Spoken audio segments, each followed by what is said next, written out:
नमस्कार, diary times में आप सभी का स्वागत है। आज डायरी टाइम के विशेष कार्यक्रम राजनीतिक चर्चा में हलोग धामी वार्ड नंबर 24 जिला परिषद वार्ड से चुनाव लड़ रही अनीता शर्मा हमारे साथ हैं। अनीता जी, आपका बहुत बहुत स्वागत है।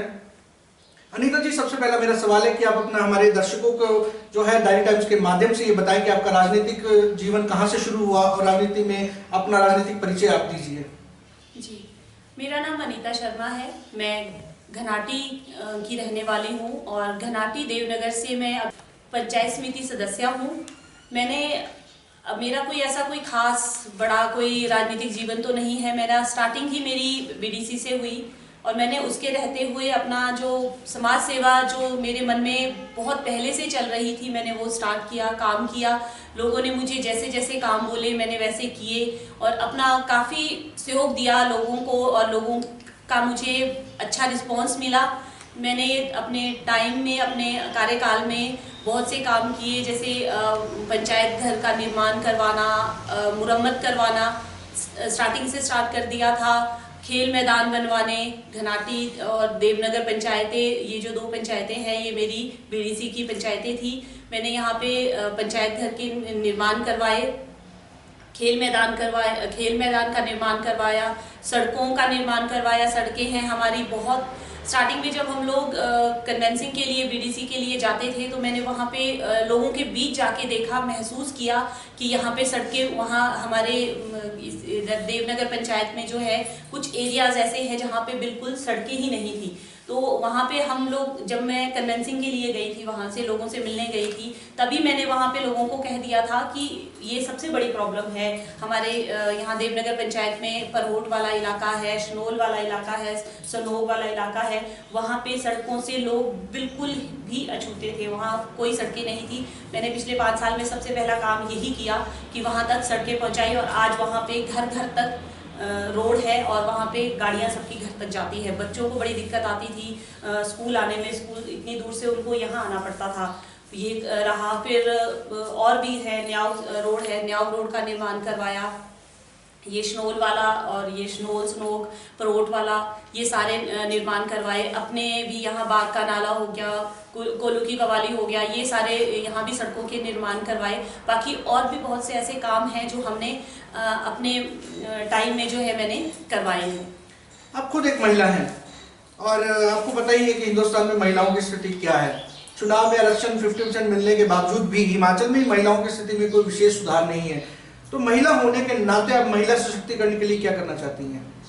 मैं महिला होने के नाते, मुझे पता है हमारी जो महिलाएं हैं सभी एजुकेटेड हैं, सभी पढ़ी लिखी हैं, पर फिर भी किन्हीं कारणों से, घर के कामों से और अपनी जो जिम्मेदारियों के होते उनको बहुत दिक्कत आती है अपनी आजीविका कमाने में या अपने पैरों पे खड़े होने में। तो अभी बीडीसी सदस्य होने के नाते मैंने शुरू में ही टूरिज्म वालों के साथ जो है कुकिंग ट्रेनिंग करवाई, पाइन नीडल्स की ट्रेनिंग करवाई। मुझे यहाँ लोकल बॉडीज के साथ से मुझे कोई सहयोग नहीं मिला, शुरू में ही कोई सहयोग नहीं मिला। मैंने अपनी अकोमोडेशन में स्टार्टिंग में ही जो ग्राउंड लेवल की जो पहली ट्रेनिंग होती है वो मैंने अपनी ही अकोमोडेशन प्रोवाइड करवाई टूरिज्म वालों को और उस टाइम ट्रेनिंग करवाई वहाँ पे। और मतलब उसका रिस्पॉन्स इतना अच्छा रहा कि आज के समय में हमारी घनाटी पंचायत की जो लेडीज़ है, चाहे वो मंगेज गांव की औरतें हों, चाहे वो पढ़ेज गांव की औरतें हों, चाहे वो हमारे घनाटी की ही कुफरीधार की औरतें हों, आज इतनी सशक्त हो गई हैं कि उनके प्रोडक्ट्स जो है टूरिज्म वाले खुद ले जाते हैं। मुझे कॉल करके बोलते हैं कि मैडम आप हमें सैंपल भेजो, हम लोग आगे इनकी जो है, इनके आगे अभी सेमिनार्स होते हैं, वहाँ पे भी वो प्रदर्शनी में अपने प्रोडक्ट्स ले जाते हैं और इतने अच्छे से बिक रहे हैं उनके प्रोडक्ट्स जो हैं। तो दिल को खुशी होती है कि हमने जो है महिलाओं को उनके पाँव पे खड़े होने में, मैंने एक खुद महिला होते हुए मुझे भी पता है कि हम लोग भी अपने पाँव पे खड़ा होना चाहते हैं, हम लोग भी काम करना चाहते हैं। तो उनका इतना अच्छा रिस्पांस रहता है कि वो और हमें कहती है कि और ट्रेनिंग करवाओ। उसके बाद सेकंड जो ट्रेनिंग हुई वो हमने पंचायत घर में करवाई और कुकिंग की भी सेकंड लेवल की जो ट्रेनिंग है वो भी पंचायत घर में हुई। फिर फर्स्ट वाली ट्रेनिंग जो है हमें किसी मतलब बहुत से कारण होते हैं, आप समझ सकते हैं कि बहुत से कारण होते हैं जो राजनीति में मतलब होता ही है कि मतलब हमें यहाँ लोकल बॉडीज जो हमारी है, इलेक्टेड बॉडी जो है, उनका हमें बिल्कुल भी सहयोग नहीं मिला। फिर भी मैंने वो अपने यहाँ अपनी अकोमोडेशन में उनसे करवाई है और लोगों का रिस्पांस जो है उसमें भी बहुत अच्छा रहा। महिला होने के साथ साथ आप युवा भी हैं और जैसे कि आपको पता ही है कि युवा वर्ग जो है आजकल बहुत परेशान चल रहा है, काफी वक्त से नौकरियों के हालात नहीं है, काफी बेरोजगारी बढ़ चुकी है। तो जिला परिषद अगर आप चुनी जाती हैं तो आप युवा वर्ग के लिए आप क्या कार्य करना चाहती हैं? युवा होने के नाते मैं तो आज इतना ही कहूँगी कि हमारा जो युवा है बेरोजगारी के कारण बहुत भटक रहा है। मैं चाहूँगी कि युवाओं के लिए जो है उनको अपने पाँव पे खड़ा होने के लिए, उनको स्वरोजगार से जोड़ने के लिए अगर मैं जिला परिषद की सदस्य बन जाती हूँ तो मेरा सबसे पहली जो है प्राथमिकता में यही काम रहेगा कि हम युवाओं को, युवा हो चाहे महिला हो, उनको मैं मतलब ऐसा प्लेटफॉर्म तैयार करना चाहती हूँ कि वो लोग जो है सभी अपने पाँव पे खड़े हो सके। उनके लिए हम एक इस तरह की कोई स्कीम बनाएंगे कि वो अपना काम खुद कर सके, और अगर उनको बैंकों से कोई ऋण लेना है उसमें भी हम कोई गवर्नमेंट के साथ जो वो करके मतलब उनके साथ जो है बातचीत करके या कोई स्कीम निकाल के हम इस तरह के कोई काम करें कि उनके लिए लोन लेना, ऋण लेना या कम उस पर या सब्सिडी में, चाहे वो कृषि के क्षेत्र में करना चाहे, चाहे वो किसी भी उसमें अपनी चाहे छोटी मोटी दुकानें खोलना चाहे या कुछ भी करना चाहे, उसके लिए अब मैं अपनी तरफ से पूरा सहयोग दूंगी और मैं उनकी आवाज़ को सरकार तक जो है प्राथमिकता में उठाऊंगी। अब एक महत्वपूर्ण सवाल ये है कि मतलब मैं आपसे आपकी राजनीतिक विचारधारा पूछना चाहता हूँ कि कौन सी राजनीतिक विचारधारा से आप आती हैं, किस पर्टिकुलर पार्टी विशेष से आपका जो है झुकाव है, तो उसके बारे में आप कुछ बताएंगे? राजनीतिक विचारधारा की अगर बात की जाए तो मैं राजनीतिक विचारधारा जो है कांग्रेस की रखती हूँ। वो एक अलग चीज़ है कि हम कांग्रेस से जुड़े हैं बिकॉज हम राजा साहब को है अपना जो है उनको हम अपना पिता तुल्य समझते हैं। राजा साहब ने इतने काम किए हैं यहाँ पे, तो मतलब अभी इतनी उम्र हमारी नहीं है, पर फिर भी जब से हमने देखा है हम राजा साहब को ही अपना जो है सब कुछ मानते हैं और उन्हीं की विचारधारा को हम आगे फॉलो करते हैं। तो जैसा कि कांग्रेस पार्टी ने जो है अभी एक जो जिला परिषद का चुनाव लड़ रही है उनको अपना अधिकृत उम्मीदवार घोषित किया है, जैसा कि सुनने में आ रहा है और काफी जगह देखने में भी आ रहा है कि उनको है, तो आप भी कांग्रेस विचारधारा से हैं और वो भी कांग्रेस है, तो क्यों ये लड़ाई मतलब ऐसे नहीं लग रहा है कि कांग्रेस वर्सेस कांग्रेस ही होती जा रही है?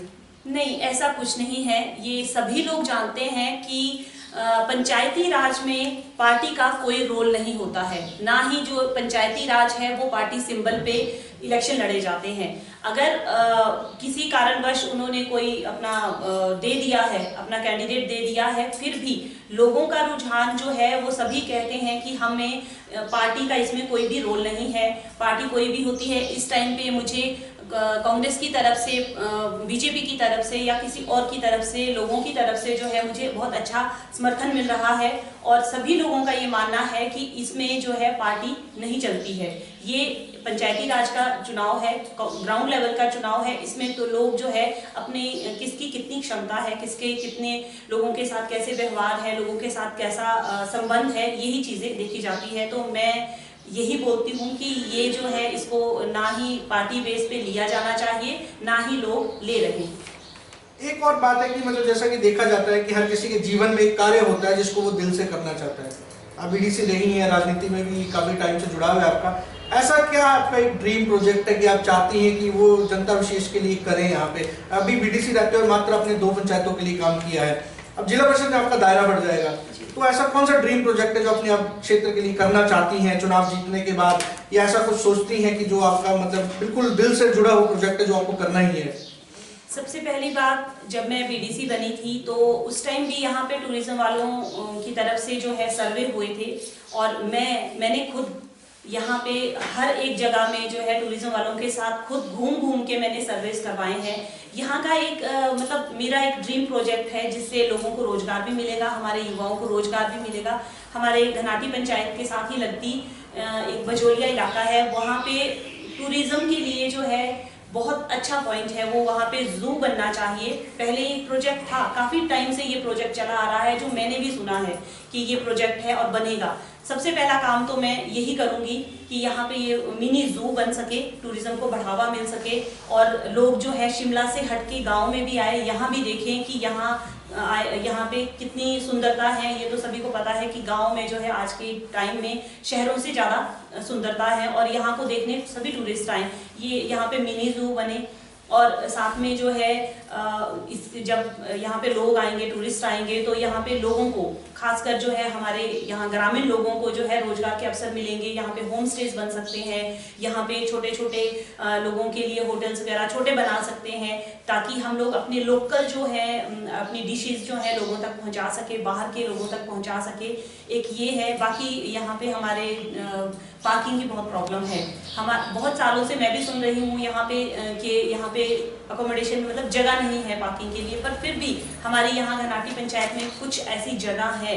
अगर हम लोग चाहें तो क्यों नहीं हो सकता, काम हो सकता है। बेशक गवर्नमेंट की लैंड है या हमारे पंचायतों की लैंड है, वहाँ पे पार्किंग की फैसिलिटी हो सकती है अगर हम लोग अपना कुछ काम करना चाहेंगे। अगर हम अपने आवाज उठाएंगे, सभी लोगों के साथ मिलकर अगर हम आवाज उठाएंगे, सरकार तक अपनी आवाज पहुंचाएंगे कि ये है, तो यहाँ पे पार्किंग की ये जो हमारी प्रॉब्लम है ये सॉर्ट आउट हो सकती है।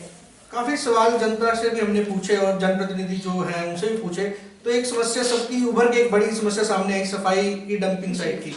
उसके बारे में आपका क्या प्रयास है? सफाई के लिए आपने भी देखा होगा, हम सभी रोज देखते हैं यहाँ पे जगह जगह पे कूड़ा पड़ा है, क्योंकि अब ये जो घनाटी का ऊपर का इलाका है ये शहरी हो गया है, शहरीकरण यहाँ पे ज्यादा है।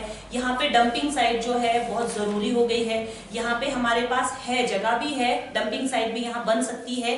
ये काम करना मैं पिछले 5 सालों से भी कोशिश कर रही हूँ। हर जगह लड़ाई करके, कुछ भी करके लोगों की आवाज पहुंचाने के लिए हमने बहुत ज्यादा वो किए हैं। यहाँ पे बड़ी मुश्किल से यहाँ पे डंपर लगवाए हैं, बट आगे भी ये इस प्रॉब्लम को सॉर्ट आउट करने के लिए मैं जिला परिषद की अगर सदस्य रहती हूँ तो अपनी इन पंचायतों की बात नहीं है, और जगह भी गाँव में भी डंपिंग साइट्स जो है बनाने की पूरी कोशिश करेंगे। और मैं खुद चाहती हूँ कि ये प्रॉब्लम सबसे ज़्यादा है, ताकि हमारा जो है सैनिटाइज होना चाहिए, सैनिटाइजेशन की जो प्रॉब्लम है ये सॉर्ट आउट होनी चाहिए। तो इसके लिए भी मैं पूरी कोशिश करूँगी कि सरकार तक जो है अपनी आवाज़ पहुँचाऊँ, लोगों के सहयोग से आवाज़ पहुँचाऊँ, और ये जो यहाँ पे डंपिंग साइट का निर्माण भी होना चाहिए और करवाएंगे। अभी आप प्रचार में जा रही हैं, पिछले दिन से काफी टाइम वक्त से आप प्रचार कर रही हैं, तो जनता का रिस्पांस क्या आपके लिए? जनता का रिस्पांस अच्छा है। जनता कहती है कि सबको आगे आना चाहिए। हम लोग को भी, मैं जनता के बीच जाते हुए सभी लोग ये कहते हैं कि आप आगे आओ, हम आपके साथ हैं। मेरे कामों को देखते हुए, हमारे अपने संबंधों को देखते हुए सभी लोगों का ये रिस्पांस है कि आप आगे आओ, आप काम करो, और युवाओं को भी आगे आने का मौका मिलना चाहिए। अब अंत में आप डायरी टाइम्स के माध्यम से जो है यहाँ के मतदाताओं को से क्या अपील करना चाहती हैं? मेरी डायरी टाइम के माध्यम से मतदाताओं से यही अपील है कि मैं आपकी अपनी बेटी हूँ। सबको आगे आने का मौका मिलना चाहिए। आप लोग हमें भी परखिए, हम लोग भी काम करना चाहते हैं। और आगे जो है आप, जैसे मैंने 5 सालों में जो है आप लोगों के कहे मुताबिक जो है काम किए हैं, जैसे आप लोगों ने कहा दिन रात में लोगों के लिए खड़ी रही हूँ, मैंने काम किया है। अपने बच्चे को हॉस्टल में छोड़ के मैं समाज सेवा से जुड़ी और आगे मैंने काम किया। बाकी आगे भी मैं पूरी कोशिश करूंगी कि मैं आप लोगों की उम्मीदों पे खरा उतरूं। इसलिए मेरी तो सभी से यही अपील है कि एक बार जो है जिला परिषद के कैंडिडेट होने के नाते आप मतदान करिए, मुझे अपना सहयोग दीजिए। मैं भी दिन रात जो है लोगों के लिए समाज सेवा में जुड़ी रहूंगी। तो ये थी अनीता शर्मा। इसी तरह की अन्य खबरों के लिए डायरी टाइम्स से जुड़े रहिए। धन्यवाद।